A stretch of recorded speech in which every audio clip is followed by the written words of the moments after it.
இங்க ஹீரோ கிட்ட இருந்து கோவப்பட்ட வந்த இந்த பொண்ணு வீட்டுல வந்ததுமே ஒரு ஆல்பத்தை திறக்கிறா. பார்த்தா ஹீரோட போட்டோ தான் ஃபுல்லா ஒட்டி வச்சிருக்கு. ஆக்சுவலா இந்த பொண்ணு ஹீரோ ஒரே காலேஜ்ல சேர்றாங்க. சேர்ந்த ஃபர்ஸ்ட் ரேக் பண்ண ஆரம்பிச்சாங்க. அப்ப ஹீரோ தான் இந்த பொண்ணை காப்பாத்துறான். தென் நெக்ஸ்ட் இந்த பொண்ணு அவங்க அம்மா கொடுத்த வாட்சை தொலைச்சிருவா. ஆனா ஹீரோ தான் கிடைச்சதுன்னு சொல்லி கொண்டு வந்து கொடுப்பான். அப்ப வந்து இவங்க ரெண்டு பேரும் ஃப்ரெண்டா பழகுறாங்க. ஒரு கல்ச்சரல் ப்ரோக்ராம் வருது. அதுல ஹீரோ தான் கோஆர்டினேஷன் பண்ணுவான். சோ ஹீரோ கூட இருக்கணும்னு இந்த பொண்ணு பார்ட்டிசிபேட் பண்றேன்னு சொல்லிட்டு ஒத்துக்கிட்டு அவங்க குரூப்ல சேர்ந்துருவா. அப்ப இந்த குரூப்ல ஒரு டான்ஸ் ஆடுற ஒரு பொண்ணோட பாய் ஃப்ரெண்டுக்கு இங்க டான்ஸ் ஆடுறது பிடிக்கலன்னு சொல்லிட்டு அந்த பொண்ணு வேணாம்னு சொல்லிடுறா. இந்த பொண்ணு ஹீரோ கிட்ட சொல்லி பாய் ஃப்ரெண்ட் சொன்னதால அந்த பொண்ணு வேணாம் சொல்லிட்டா சொல்றா. அதை கேட்டதுமே ஹீரோ கோவப்பட்டு அந்த பொண்ணு இதை பண்ணக்கூடாது இதை பண்ணணும்னு சொல்லிட்டு கண்ட்ரோல் பண்றதுக்கு அவன் யாருன்னு சொல்லிட்டு திட்டுறான். அப்ப வந்து ஹீரோவை இந்த பொண்ணு லவ் பண்ண ஆரம்பிச்சிடறா. தென் இந்த விஷயத்த ஃப்ரெண்டு கிட்ட சொல்லி புலம்பிட்டு இருக்கான். ஃப்ரெண்டுமே எப்படியாச்சும் ப்ரொபோஸ் பண்ணிடுறீ அப்பதான் இது கரெக்டா இருக்குன்னு சொல்றா. இந்த பொண்ணு ப்ரொபோஸ் பண்ணலாம்னு சொல்லிட்டு போறா. அப்பன்னு பார்த்து ஹீரோட ஃப்ரெண்டு ஒருத்தன் நான் லவ் பண்ற பொண்ணு நான் லவ் சொன்னா அந்த பொண்ணு ஓகே சொல்லணும்னு சொல்லிட்டு ரொம்ப ஃபீல் பண்றான். ஆனா ஹீரோ இதுக்கெல்லாம் நீ ஃபீல் பண்ணாத, நம்ம கரியர்ல பெரிய ஆள் ஆகிறதுக்கு இதுதான் கரெக்டான டைம். அதை பத்திலாம் யோசிக்காம ஃபர்ஸ்ட் நீ கரியரை ஃபாலோ பண்ணு, பெரிய ஆள் ஆகு, அதெல்லாம் தானா வரும்னு சொல்லிட்டு சொல்றான். அதனால இந்த பொண்ணு இப்ப போய் நம்ம லவ் சொன்னாலுமே ஹீரோ ஏத்துக்க மாட்டான்னு சொல்லிட்டு புரிஞ்சு அந்த பொண்ணு லவ் சொல்லாமலே ஃபீல் பண்ணி அங்க வந்துடுறா.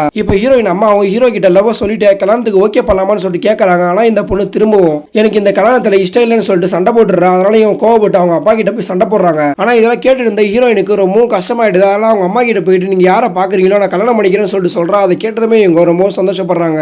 தென் இவங்க ஆபீஸ்ல லவ் பண்ணவங்களுக்கு கல்யாணம் நடக்கும். அதனால ஹீரோ ஹீரோயின் சொல்லிட்டு எல்லாருமே அந்த கல்யாணத்துக்கு போறாங்க. அப்ப இந்த பொண்ணு கிட்ட பேசணும்னு சொல்லிட்டு ஹீரோ எவ்வளவு ட்ரை பண்றான். ஆனா இந்த பொண்ணு அவாய்ட் பண்ணிட்டே போறா. அப்பதான் இவங்க விஷயம் அந்த அங்கிளுக்கு தெரியுது. அவங்க கிட்ட எல்லா உண்மையும் சொல்லி ரொம்ப ஃபீல் பண்றான். தென் கல்யாணம் முடியுது. இந்த பொண்ணு பாய் சொல்லிட்டு போலான்னு கிளம்புறா. அப்பன்னு பார்த்து ஹீரோ கையில வச்சிருந்த அவங்களோட வாட்சை கொடுக்குறான். இந்த வாட்சுக்கு நமக்கு ஒரு கனெக்டிவிட்டி இருக்கு, அது உங்களுக்கு தெரியுதான்னு சொல்லிட்டு கேட்கறாங்க. ஆனா இவன் சொல்ற எதுவுமே கேட்கற மாதிரி தெரியல. கோவப்பட்டு போறாங்க. ஆனா இவன் கோவப்பட்டு நான் சொல்றது எதுவுமே கேட்க மாட்டேன்னு சொல்லிட்டு சண்டை போடுறான். அப்பதான் அவன் இத்தனை வருஷம் கழிச்சு நான் ஏன் இந்தியாவுக்கு வந்தேன் தெரியுமான்னு சொல்லிட்டு ஒரு உண்மையை சொல்றான். ஆக்சுவலா இந்த பொண்ணு காலேஜ் படிக்கும் போது இந்த பொண்ணோட லவ் பத்தி அவன் ஃப்ரெண்டு கிட்ட சொல்லி வச்சிருப்பா. அந்த ஃப்ரெண்டு ஹீரோவை அந்த ஃபாரின்ல பாத்துருப்பா. அப்பதான் ஹீரோயின் ஹீரோவை எவ்வளவு லவ் பண்றாங்கன்ற விஷயத்தை ஹீரோ கிட்ட சொல்லியிருப்பாங்க. நம்மள ஒரு பொண்ணு இவ்வளவு சின்சியரா லவ் பண்ணிருக்காங்க, ஆனா அது கூட தெரியாம இருந்துட்டுப்பேன்னு சொல்லிட்டு தான் கிளம்பி வந்திருப்பான். ஆனா இங்க ஹீரோயின் இவங்களை பார்த்ததுமே கண்டுக்காம விட்டுருவாங்க. சோ எல்லாத்தையும் மறந்துட்டாங்கன்னு நினைச்சிருப்பான். இருந்தாலுமே ஒரு தடவை செக் பண்ணி பார்த்தலான்னு தான் உன்னோட ஆபீஸ்லேயே சேர்ந்தேன். அன்னைக்கு என் ஃப்ரெண்ட் நீ லவ் பண்ணிட்டே இல்லையான்னு சொல்றதுக்காக ஐடியா கொடுத்தான். அதுபடி தான் நான் பேசினேன். பட் நானும் உன்னை லவ் பண்றேன், இன்னொரு தடவை உன்னை மிஸ் பண்ண நான் விரும்புன்னு சொல்லிட்டு லவ் சொல்லிடுறான். ஆனா இந்த பொண்ணு அங்கிருந்து கிளம்பி வந்துடுறா. தென் நெக்ஸ்ட் டே இந்த பொண்ணுக்கு என்கேஜ்மெண்ட் நடக்க போறதுன்னு சொல்லிட்டு மாப்பிளைய போய் பார்க்க சொல்றாங்க. பார்த்தா ஹீரோ தான் உட்காந்துட்டு இருக்கா. அதை பார்த்ததுமே ரொம்ப சந்தோஷப்படுறா.